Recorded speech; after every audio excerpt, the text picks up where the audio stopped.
Home, realment veient aquest vídeo te n'adones de l'autèntica magnitud del que ha fet l'Espanyol, perquè clar, aquí hem condensat en 2 minuts el que ha passat els 2 últims mesos, viscuts, com diu el míster, amb una intensitat total.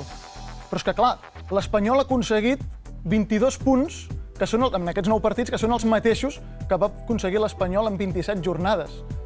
Com s'ha aconseguit això, Mauricio? És el miracle del segle? És la fe d'un entrenador i els jugadors? És la feina ben feta? Què ha passat aquí?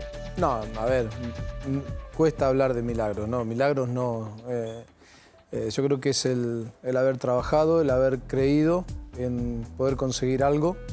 Y ahí está el secreto. El secreto es que nunca bajamos los brazos, nunca agachamos la cabeza, sino que la levantamos en los momentos difíciles. Y creo que ahí hay que buscar el secreto de la remontada del equipo. Doncs el secret aquest es transforma en números, deia el David, que s'han aconseguit 22 de 9 punts possibles. I clar, miri que jo crec que si li donen 3 jornades més ens deixes a la UEFA. Mirem els números de Pochettino amb l'Espanyol, perquè és així, amb aquesta classificació particular que hem fet, el líder seria el Real Madrid, després aniria el Barcelona, el Mallorca, l'Atleti de Madrid, i aquí tenim l'Espanyol amb zona de UEFA, amb 29 punts. Si haguéssim esborrat, què li sembla? Aquestes dades seves. No, bueno, se pueden hacer un montón ahora de manejar de números, de últimas jornadas, de últimas 10. Sí, no, está bien hacerlo, sobre todo porque reconforta, ¿no? Pero la realidad es el completo del año, de la temporada. Y lo importante ahora es no olvidarnos de lo que hemos conseguido, de todo lo que hemos sufrido, lo que hemos pasado.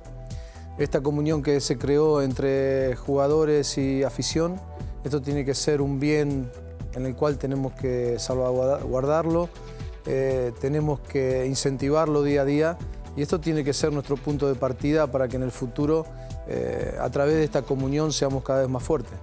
Però jo em quedo amb aquesta dada, 22 punts en els darrers 9 partits. Això són uns números... I en d'altres partits que van haver-hi abans, És que això són uns números gairebé impossibles. Vostè, però, quan va arribar, no va ser fàcil. Tothom va dir que l'Espanyol amb Pochettino havia millorat molt, però recordem que vostè va estar els 9 primers partits a la banqueta, on només es va aconseguir una victòria justament al camp del Barça.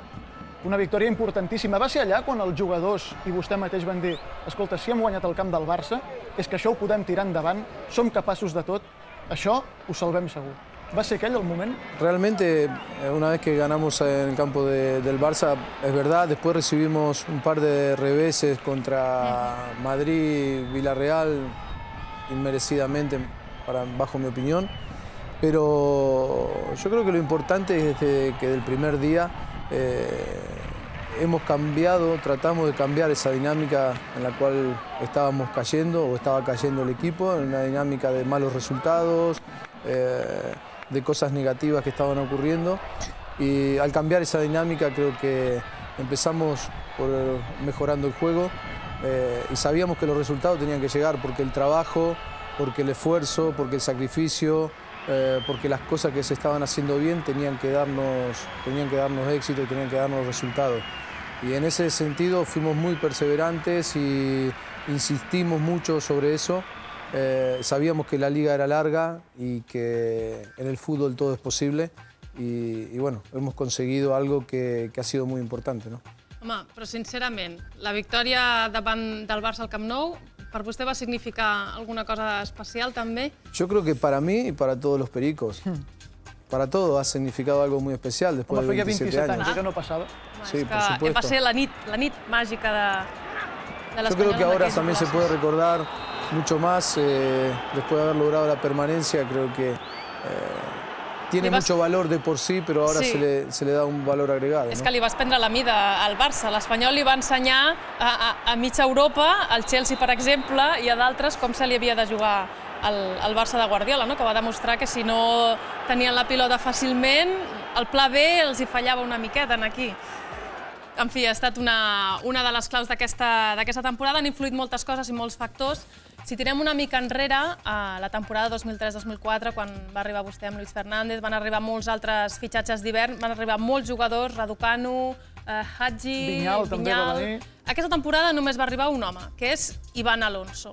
Al principi, sobretot, per la gestió que es va dur i això, no parlarem, ja, que això va ser aigua passada del mercat d'hivern, però en aquell moment es va qüestionar molt a Iván Alonso. I mira, ha estat també talismà amb 5 gols que ha fet a l'Espanyol ajudant a fer possible aquesta salvació, ¿no? Sí, ha entrado muy bien en el grupo desde el primer momento y ha sido un jugador clave en el funcionamiento del equipo y en la consecución de goles importantes.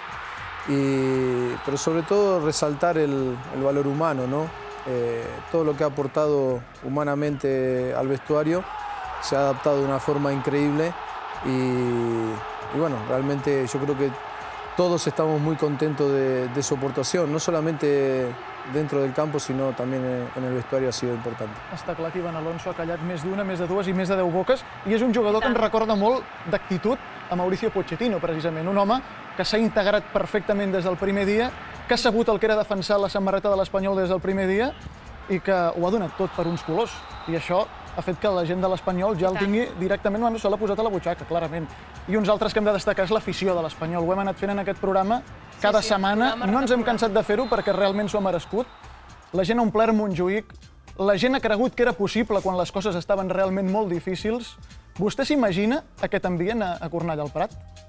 Sí, me lo imagino. He visto el campo, he tenido la suerte de poder pisarlo ya, el césped, y realmente te genera una ilusión tremenda, ¿no? Porque tener tu propia casa, tener un estadio tan bonito para vivir el fútbol, creo que para todos nos ilusiona, para todo el Perico, para todo aficionado del Español es una ilusión tremenda poder estrenarlo en la próxima temporada y bueno, estamos ahora pendientes de que segurament... I estrenar-lo a primera. A primera, però que aquesta era una angoixa que molts tenien durant tota la temporada. Deixa'm dir un segon que aquestes imatges que estem veient són d'ahir. Aquí veiem a Pochettino quan arribava a l'aeroport, que van haver-hi gairebé 200 pericos. Fins i tot van haver-hi alguns que havien anat, abans de res, a Montjuïc. La Natàlia i alguns altres aficionats que conec de l'Espanyol van anar a tot arreu, on estava l'antic Sarrià, després a l'aeroport i allà els van rebre. I aquí estem veient imatges d'aquest estadi que deies que has tingut el luxe de poder anar a veure. Tornarem a tenir casa pròpia i la pregunta obligada en aquest moment és, Mauricio, vols ser l'entrenador de l'Espanyol, Mauricio Pochettino, la temporada que ve? Sí, yo quiero serlo. Clar, suposo que això no li ha preguntat ningú, tothom dona per fet que es queda, però vostè ho desitja, ser l'entrenador de l'Espanyol la propera temporada? Bueno, realment